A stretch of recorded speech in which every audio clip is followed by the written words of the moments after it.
Hi there, my name is Evan DiMatteo. I'm currently a business student at Lakeland Community College. I'll be graduating this spring with an associate's degree in business management. Today I'm here to talk to you a little bit about business etiquette and how to put that to use in the workplace and in your everyday life.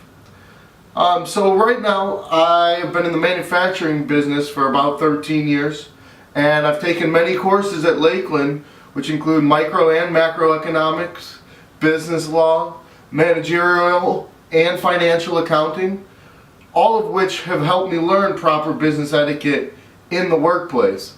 However, the one that I'm in right now, which is a business communications course, is the one that's really driven home the idea of business etiquette. In a recent survey done at the University of Michigan, 71% of people surveyed said that they had been either mistreated, ignored, demeaned, or some other form of poor ethics has been used toward them in the workplace. So I'm here today to help teach everybody how to make sure they don't make the people that they work with now and in the future feel that way. There's really 6 main points of business etiquette. Those 6 main points are appearance, tolerance, honesty, reliability, sharing, and respect. And we're really going to work on those today and drive those home. I know it's a lot, and while it may seem overwhelming, I promise you it's really not that bad, and with a little practice and putting it to use in your everyday life, they will become second nature to you. The first of the 6 main points of business etiquette is appearance. The way you dress, the way you look, the way you smell, the way you feel. So we're going to talk about a few main points in the appearance category. But first, let's start off with the old saying, dress for the job you want, not the job you have. It's important to make a good first impression on a potential employer.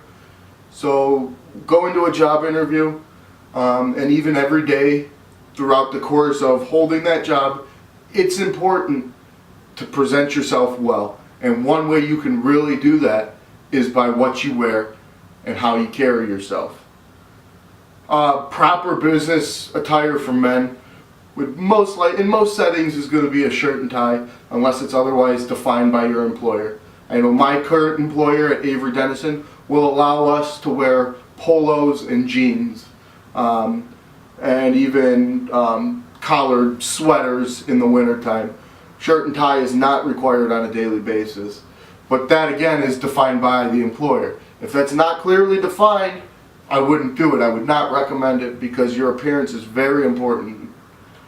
Shirt and tie is important. Khaki or gray or black slacks would be appropriate menswear. For women, I would recommend knee-length skirts. You don't want a skirt that's too short, or a shirt that is too revealing. I would also, make sure to reference employer handbooks in picking an appropriate outfit. It's also very important when picking an outfit to be conscious of what's on the attire. You want to make sure there's no derogatory terms, no vulgar language, or just no offensive images throughout the whole shirt. And it's hard sometimes, but make sure you're not just seeing it from your point of view. Try putting yourself in someone else's shoes and imagine what they would consider offensive or vulgar or inappropriate. The second point of appearance is hygiene. Making sure that you don't have long, raggedy hair, your beard's not out of control. Making sure you're brushing your teeth and taking showers. I know it's all elementary things that we've been doing our entire lives, but unfortunately we do have to remind some people that good hygiene goes a long way in the workplace. It's just one of those main points of business etiquette that's important to reiterate. There's some ways you can improve your hygiene on the go. I know a lot of us live very, very busy lifestyles. And things like keeping a stick of deodorant in your car, or a pack of gum or mints, or even a toothbrush and toothpaste, so you can just freshen up a little bit on the go. or after a hectic day, or in my situation where I work sometimes in a 100-degree plant and I sweat constantly, it's important for me to be able to, take a quick 5 minutes, wash up a little bit, and improve my appearance. Not only does it make me more efficient, but it makes the people around me happy as well. The last thing is dining etiquette, which also kind of falls into appearance, because it's important to remember your manners when you are out to eat with clients or even with subordinates or superiors. Proper dining etiquette, chew with your mouth closed. Just basic things, again, that we've been practicing our whole lives. A big one is, after hours work events is overconsumption. Now, this is part of business etiquette that you really got to be careful of. You need to know your limits, and we'll get into this a little bit further in the next section, but that goes along with proper manners. Really know your limits and be careful not to overconsume alcohol when you're able to in certain work settings. So the next section I'm going to talk about is tolerance. This section also kind of ties into what we were just talking about, because you need to be tolerant of yourself and practice good self-control. Know your limits, just like we talked about in the last section. Don't do something that you're not capable of doing by yourself. It's not shameful to ask for help. Also, it's important to remember that even though you may be friends with the people you work with, they're still going to remember how you act while you're at work. So really try not to act like a fool, even if you're around friends. The next part of this section is the golden rule that we've all been taught since we were in kindergarten, which is treat others the way that you want to be treated. I want my ideas to be respected, so I'm going to respect other people's ideas. I want my opinions and my thoughts to be respected, so I'm going to respect other people's opinions and thoughts. It's really a simple strategy that we've all practiced our whole lives, and it should really carry on throughout our business career. The last part is, take the high road whenever possible. Avoid conflict. Conflict's inevitable in business. You're always going to have opposing ideas, whether it be you and someone else, or two coworkers might be butting heads about ideas they had. When it's possible, and it's not always possible, take the high road. Be accepting of other people's ideas, and hopefully you get the same respect in return. The third of the 6 points of business etiquette is honesty. Honesty, in my opinion, is the most important part of business etiquette, because it starts way before you even have the job. Honesty starts with what you put on your resume. Don't lie about skills, don't lie about previous work experience, and don't lie about experience with computer programs that you don't have. So honesty starts way beforehand and carries through long after you're done with your role with the company.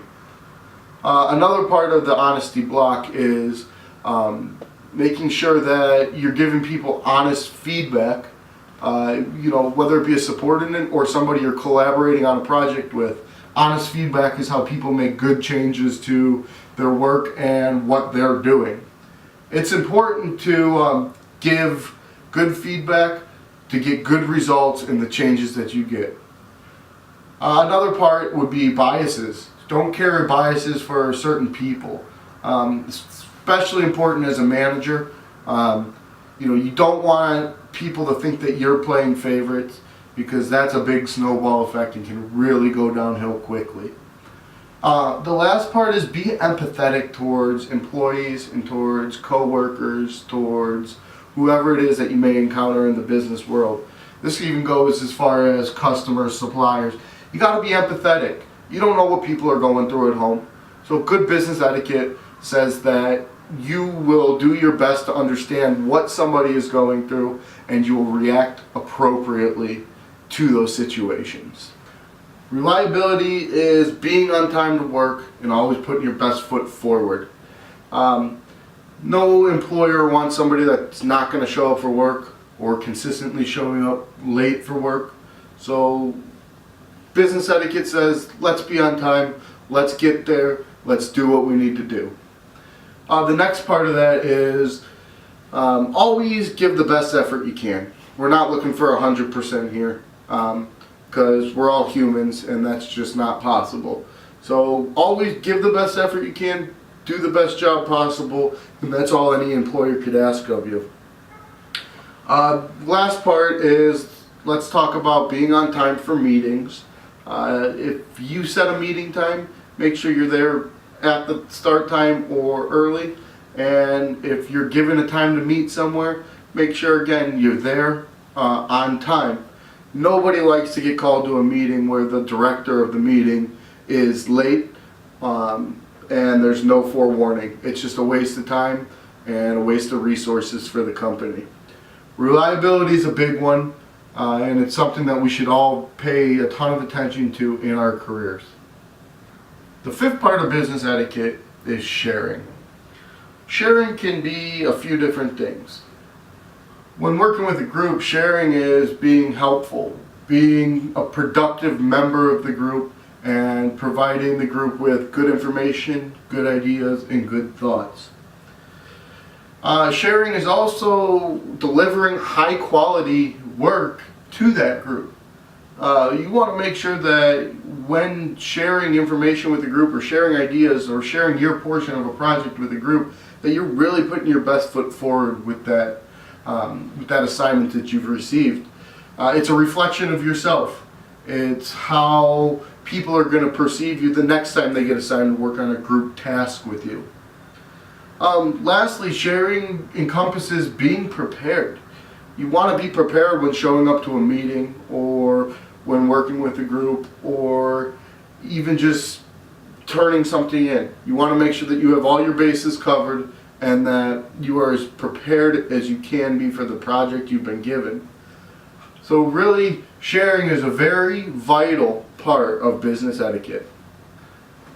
So the last part of business etiquette is respect. And respect really ties in with honesty. But it's such an important part of business etiquette that it's absolutely worth, talking about twice. So one way you can show some respect is being sincere in what you say and in what you do. People are going to remember the way you act towards them, the things you say towards them, and promises you make them. So when you do those things, be sincere in doing them. Up next is admitting mistakes.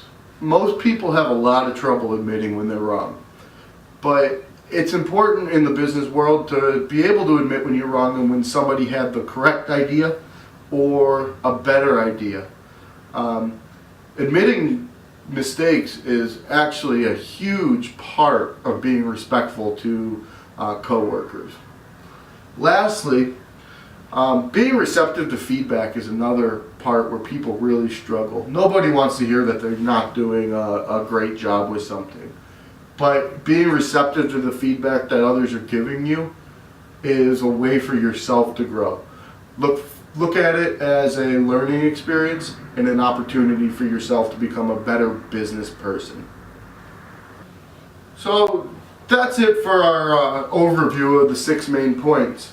Now, just to recap, the 6 main points are appearance, tolerance, honesty, reliability, sharing, and respect. Business etiquette can make or break a business career. And it's important to show that business respect to superiors, subordinates, suppliers, customers, anybody that you may come in contact with on a daily basis. I know that through my 13 years of business experience, I'm still refining and polishing my business etiquette. It's not something that we just work on one day and all of a sudden it magically comes to us. It's something that we work on over a period of time throughout our career and continuously strive to get better at. I hope that you found this presentation informative, and I hope that you practice good business etiquette in your career.